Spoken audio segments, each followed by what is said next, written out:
un monde caché.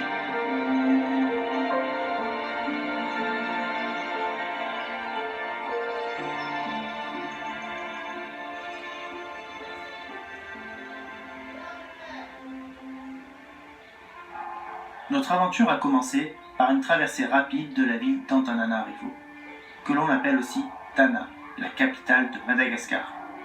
Notre but n'était pas de s'attarder dans les grandes villes du pays, mais d'aller directement au cœur de ce que l'on recherchait. C'est la raison pour laquelle nous sommes partis en direction du premier village. Le guide local nous a alors initiés aux coutumes et aux origines du pays. Des leçons très importantes qui nous ont permis de comprendre pas mal de choses tout au long de notre voyage et d'adopter le bon comportement pour aborder les habitants. Comme tous mes voyages, j'ai toujours cette crainte que l'appareil photo puisse les effrayer. Chaque pays est différent concernant l'approche de leur image. Il était important de ne pas tomber dans le voyeurisme, mais plus dans un vrai partage entre eux et moi. Chaque personne que nous croisions nous saluait avec un grand sourire.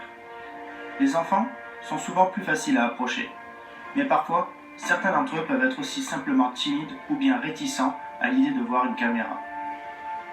Pour certains, c'était peut-être la première fois qu'ils voient une caméra.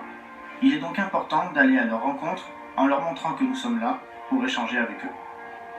Il nous a fallu quelques secondes pour que cet instant de protection puisse donner place au jeu. Il est primordial que ce soit eux qui décident de venir vers nous, et pas l'inverse. Ici, ni eux ni moi pouvions communiquer ensemble par la parole. Car à Madagascar, même si le français est la deuxième langue, il n'est pas parlé par tous.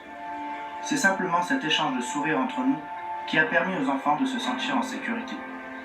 Les enfants sont alors venus d'eux-mêmes, jouer avec la caméra et échanger des grands sourires.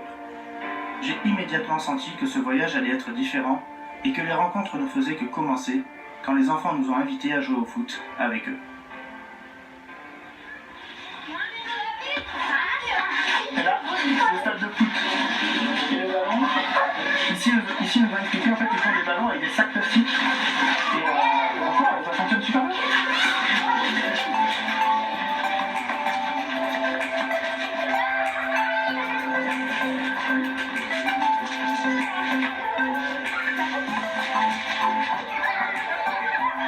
Là, on va faire un Polaroid. Ouais, c'est au moins, ils vont pouvoir regarder la photo parce que sinon, ils n'auront pas de souvenir de tout ça. Ah, super.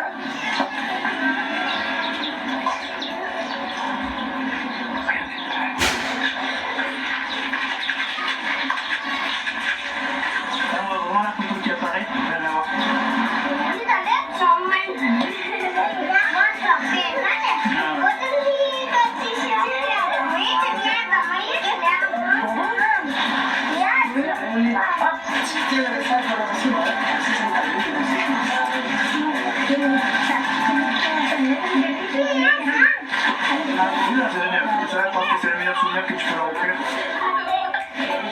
Ça, c'est des choses qu'on peut prier pour moi. Pour moi, ça peut prier. C'est vraiment génial, quoi. Moi, j'ai ma photo ici, et eux, ils ont leur photo aussi.